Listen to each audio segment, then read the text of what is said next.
Assalamualaikum warahmatullahi wabarakatuh. Alhamdulillahirrabbilalamin. Hamdan katsiran thayyiban mubarakan fi ridwanillahi robba wa bil islami dina.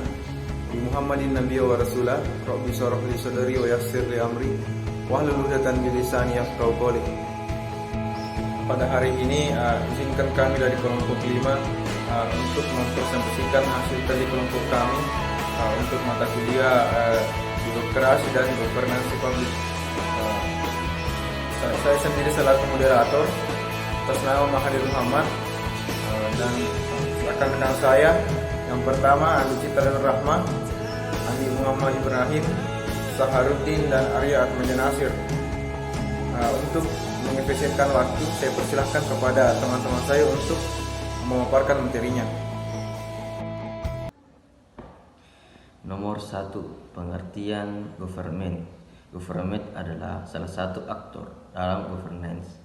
Aktor-aktor lain yang terlibat dalam governance bermacam-macam, tergantung pada level government yang didiskusikan.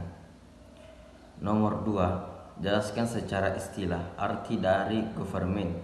Secara istilah, government lebih mudah dipahami sebagai pemerintah, yaitu lembaga beserta aparaturnya yang mempunyai tanggung jawab untuk mengurus negara dan menjalankan kehendak rakyatnya.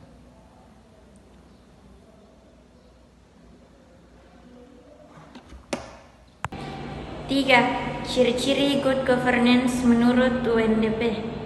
1. Transparan dan bertanggung jawab. 2. Efektif dan adil. 3. Menjamin adanya supremasi hukum. 4. Menjamin bahwa prioritas-prioritas politik. 5. Sosial, ekonomi dan didasarkan pada konsensus masyarakat. 6. Memperlihatkan kepentingan mereka yang paling miskin dan lemah dalam proses pengambilan keputusan. 4. Bagaimana mewujudkan good governance?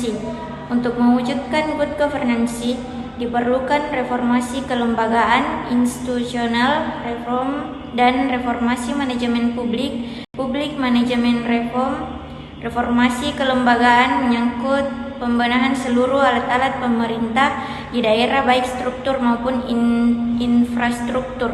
Jelaskan karakteristik pelaksanaan good local governance menurut UNDP. Participation, keterlibatan masyarakat dalam pembuatan keputusan baik secara langsung maupun tidak langsung melalui lembaga perwakilan yang dapat menyalurkan aspirasinya.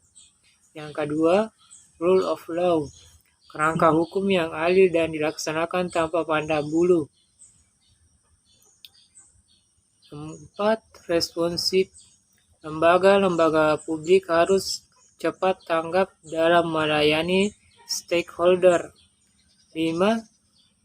Konsensus orientation, berinteraksi pada kepentingan masyarakat yang luas. Poin yang keenam yaitu equity, setiap masyarakat memiliki kesempatan yang sama untuk memperoleh kesejahteraan dan keadilan. Poin yang ketujuh yaitu efisiensi dan effectiveness, pengelolaan sumber daya publik dilakukan secara berdaya guna, efisien dan berhasil guna, efektif. 8. Accountability, pertanggungjawaban kepada publik atas setiap aktivitas yang dilakukan.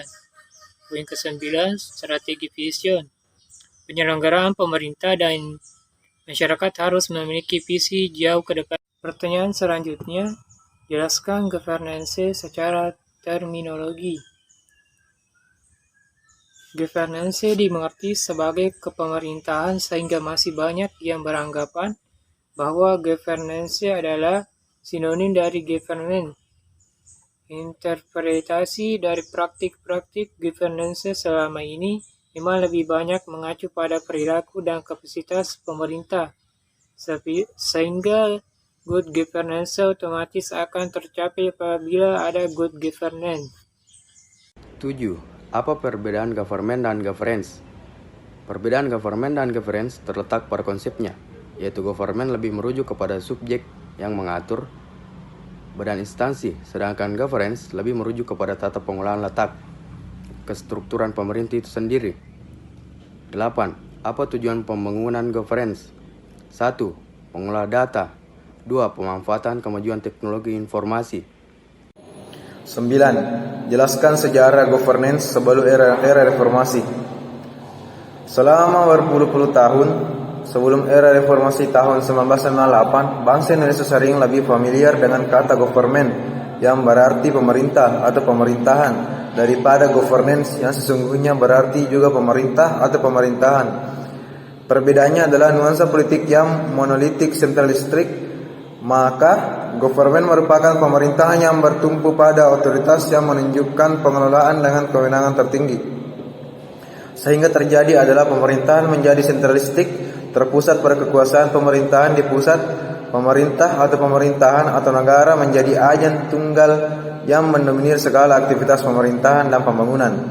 Sedangkan pada governance, pemerintahan bertumpu pada kompatibilitas atau keharmonisan di antara berbagai komponen atau kelompok atau kekuatan yang ada di dalam negara. 10. Jelaskan konsep governance. Konsep government hanya menunjuk pada suatu organisasi pengelolaan pemerintahan berdasarkan kewenangan tertinggi. Sementara konsep governance melibatkan tidak sekedar pemerintah dan negara, tetapi juga peran berbagai aktor di luar pemerintah dan negara, sehingga pihak yang terlibat juga sangat luas.